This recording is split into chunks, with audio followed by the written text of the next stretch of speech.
minutes to the bomb run. No fighters, no flak as yet.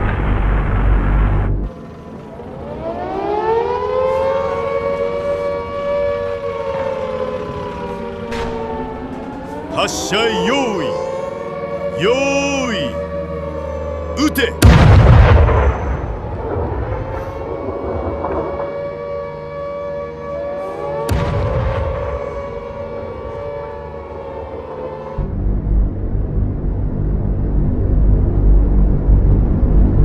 Primary is no-go. 3 passes and the aim point still obscured. Flak's accurate for altitude and getting close. Navigator, plot course southwest to Nagasaki.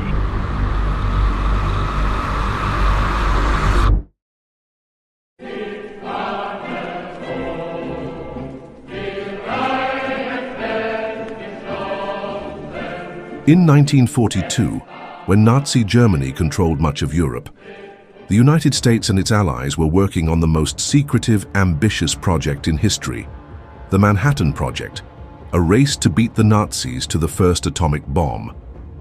The weapon was developed at Los Alamos, high above Santa Fe, New Mexico, where scientists built a plutonium implosion device. After years of round-the-clock research and industrial effort, they proved it could work. Just before dawn on July 16, 1945, at a remote site called Trinity in the Jornada del Muerto desert, the device, nicknamed the Gadget, detonated with a yield of about 21 kilotons.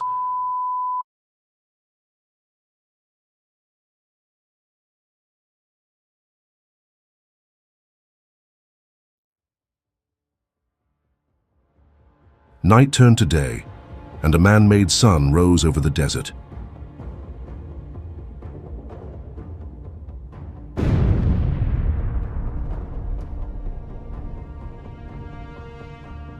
President Harry Truman was in Potsdam when news of Trinity reached him. A coded cable from New Mexico reported the test had been successful beyond expectations. It changed the tone of the conference. With Churchill and Stalin across the table, Truman now knew the bomb worked. On July 24th, he told Stalin, deliberately vague, that the United States had a weapon of unusual destructive power. Stalin, with a smirk, replied, "I hope you'll make good use of it against the Japanese," knowing full well about the secrets of the Manhattan Project through espionage. 2 days later, on July 26th, came the Potsdam Declaration, issued by the United States, Britain, and China. It called on Japan to surrender unconditionally, promised no enslavement of the nation, but demanded disarmament and war crimes trials, and warned that if Japan failed to meet these demands, it would face prompt and utter destruction. In Tokyo, the divided leadership effectively did not accept, choosing to ignore the declaration with silence while pursuing a last-ditch hope for Soviet mediation. But even before that answer, the machinery was in motion. On July 25th, Truman approved General Karl Spatz's order authorizing the composite group to deliver atomic bombs as soon after August 3rd as weather permitted, against a target list that included Hiroshima, Kokura, Niigata, and Nagasaki. Kyoto, once atop the list, had been removed after Secretary of War Henry Stimson argued it was the cultural and academic heart of Japan, and preserving it would matter for post-war reconciliation. Tokyo was not chosen because months of firebombing had already devastated the city, making damage assessment close to impossible. Instead, Hiroshima remained largely untouched, making it an ideal site to clearly gauge the atomic bomb's devastating effects. On August 6, 1945, the meticulously planned mission commenced at the Northfield Air Base on Tinian Island. At precisely 2:45 a.m., the silver Boeing B-29 Superfortress named Enola Gay, piloted by Colonel Paul Tibbets, roared down the runway, carrying the world's first combat-ready atomic bomb, codenamed Little Boy. Weather's clear ahead. Ceiling unlimited. Maintain course and altitude. ETA to the IP on time. Two accompanying aircraft, the Great Artiste, equipped with instrumentation to measure the bomb's explosive force and necessary evil, tasked with photography and documentation, followed closely behind. Little Boy was a gun-type uranium-235 fission bomb weighing approximately 9,700 pounds, or about 4,400 kilograms, designed to achieve critical mass through the rapid firing of a uranium projectile into a uranium target. This sudden union would initiate an uncontrolled chain reaction, releasing the equivalent explosive force of approximately 15,000 tons or 15 kilotons of TNT. After a 6-hour flight covering roughly 1,500 miles, or about 2,400 kilometers, the formation approached the Japanese mainland around 7 a.m. Weather reconnaissance aircraft, Straight Flush, had earlier confirmed clear skies over Hiroshima, sealing the city's fate. Approaching at an altitude of 31,000 feet, or about 9.5 kilometers, Tibbets began his bombing run, handing final control to Bombardier Major Thomas Farabee. Japanese radar detected the small group of aircraft around 7:09 a.m., prompting initial air raid sirens in Hiroshima.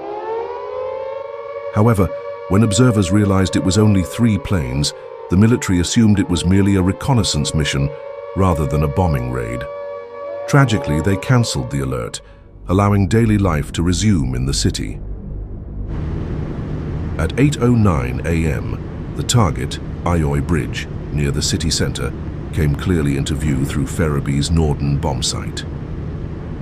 Precisely at 8:15 a.m., as Enola Gay reached the optimal release point, Farabee triggered the mechanism, opening the bomb bay doors and releasing Little Boy toward Hiroshima. Approximately 43 seconds after release, Little Boy reached its predetermined detonation altitude of 600 meters, or just over 650 yards above the Shima Surgical Clinic, missing the intended target, Aoi Bridge, by roughly 240 meters, or about 260 yards. At this precise height, radar altimeters triggered internal mechanisms that fired the uranium projectile into the target, initiating an instantaneous, unstoppable nuclear chain reaction.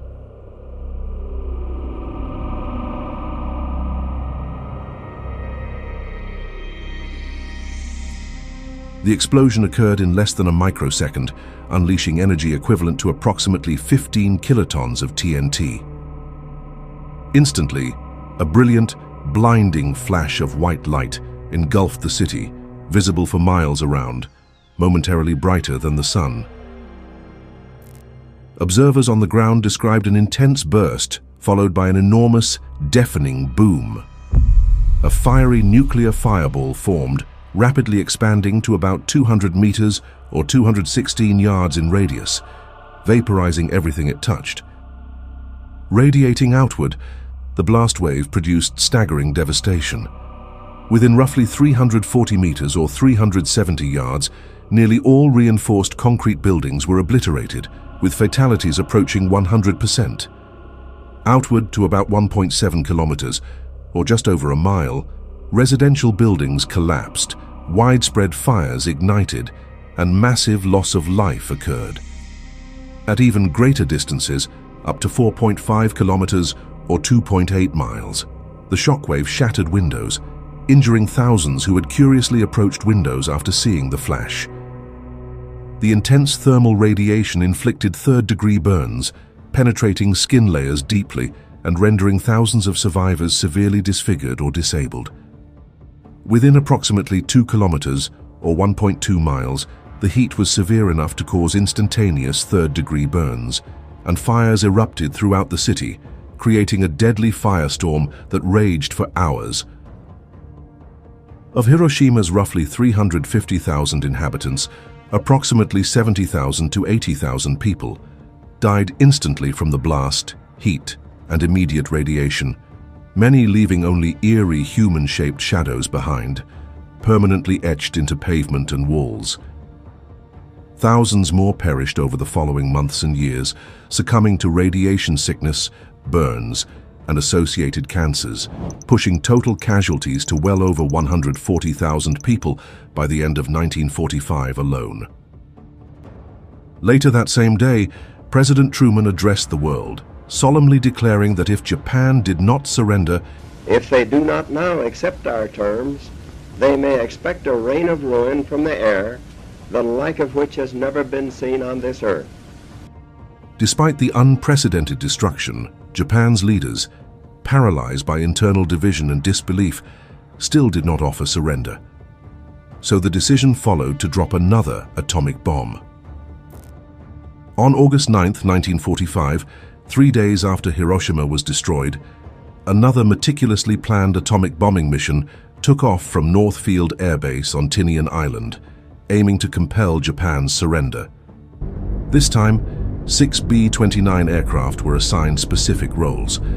The primary aircraft, a silver B-29 named Boxcar, piloted by Major Charles Sweeney, carried Fat Man, a plutonium-based implosion-type atomic bomb, far more sophisticated and powerful than the uranium-based device used on Hiroshima. The great artiste was tasked again with blast measurement instrumentation, while Big Stink was assigned photographic documentation. 2 weather reconnaissance planes, Enola Gay, monitoring conditions over Kokura, and Lagin Dragon, checking Nagasaki, flew ahead, and a spare aircraft Full House returned early due to technical issues and did not proceed to the target. Shortly after takeoff, Boxcar faced a significant problem. A fuel transfer pump failed, leaving around 640 gallons of fuel unusable. Meanwhile, Big Stink failed to correctly make the planned rendezvous over Yakushima Island, south of the Japanese mainland, flying at the wrong altitude and executing long dogleg patterns rather than the briefed tight circles, causing confusion and delay. The formation proceeded toward Kokura, their primary target. Upon arrival, visibility was critically impaired, partially due to clouds, but mostly because workers at the nearby Yahata Steelworks deliberately burned coal tar to create thick black smoke, intentionally obscuring the city from bombing raids. Boxcar attempted 3 separate bombing runs over Kokura, each unsuccessful as Bombardier Captain Kermit Bayhan struggled to visually confirm the aiming point. Adding to their urgency, increasingly accurate Japanese anti-aircraft fire bracketed the aircraft. Eventually, after the 3rd failed pass, the crew abandoned Kokura for their secondary target, Nagasaki. The failed attempt on Kokura later gave rise to the phrase Kokura's luck, referring to narrowly escaping disaster without even realizing it. As Boxcar turned southwest toward Nagasaki, fuel became critically low. Although the crew had agreed beforehand that landing with a fully armed atomic bomb was too risky, making ditching the Fat Man at sea preferable, it was decided that radar bombing over Nagasaki could be performed if visual targeting failed, with jettisoning as a last resort only. Shortly before 11 a.m., the formation arrived over Nagasaki. Visibility here too was poor, but a sudden break in cloud cover allowed Bayhan a momentary visual confirmation of the target. At precisely 11 a.m., the great artiste dropped instrument packages designed to measure the blast. Instrument canister away. Shoots good. Signals live. Roger, great artiste. Hold your track. We're awaiting visual on target. 1 minute later, at 11:01 a.m., Bayhan shouted, I've got it! I've got it! and released the Fat Man bomb.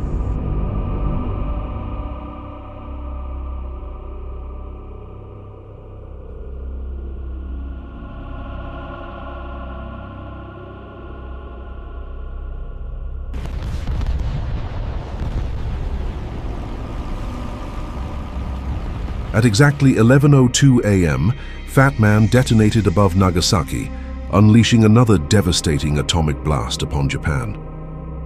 Fat Man detonated approximately 503 meters, or 550 yards above Nagasaki, exploding with a yield of roughly 21 kilotons. Immediately, an immense nuclear fireball measuring around 222 meters or 243 yards in radius engulfed the city center, momentarily generating temperatures hotter than the surface of the sun. Anything within this volume was simply obliterated. Buildings, vehicles, and human beings erased from existence in a blinding flash. The initial blast wave extended outwards, delivering catastrophic destruction within a radius of roughly 760 meters or 830 yards, where reinforced concrete buildings were demolished. Within a wider radius of about 1.7 kilometers, or just above a mile, residential and commercial buildings collapsed. Fires ignited uncontrollably, and casualties became widespread. Tens of thousands of Nagasaki's residents experienced severe injuries or were trapped beneath debris. By the end of 1945, approximately 60,000 to 80,000 people in Nagasaki had perished from the explosion, fires, and immediate radiation effects. Adding to Japan's problems, shortly before midnight on August 8th, the Soviet Union launched a massive invasion of Japanese-held Manchuria, shattering Japan's last desperate hope for Soviet mediation. Facing the overwhelming reality of dual catastrophes, the unprecedented devastation from atomic bombings, and the massive Soviet offensive, Emperor Hirohito acknowledged the futility of continued resistance, declaring to his people that the enemy possessed a new and most cruel bomb. Finally, on August 15, 1945, Japan announced its unconditional surrender. The formal surrender document was signed aboard the battleship USS Missouri in Tokyo Bay on September 2, 1945, officially ending World War II. Today, 80 years have passed since humanity first unleashed atomic destruction upon itself. 8 decades since that fateful event, often called man's last bomb, the world still lives under the shadow of nuclear annihilation. The hope remains that Hiroshima and Nagasaki will forever mark the first, the last, and only time these weapons were ever used in war.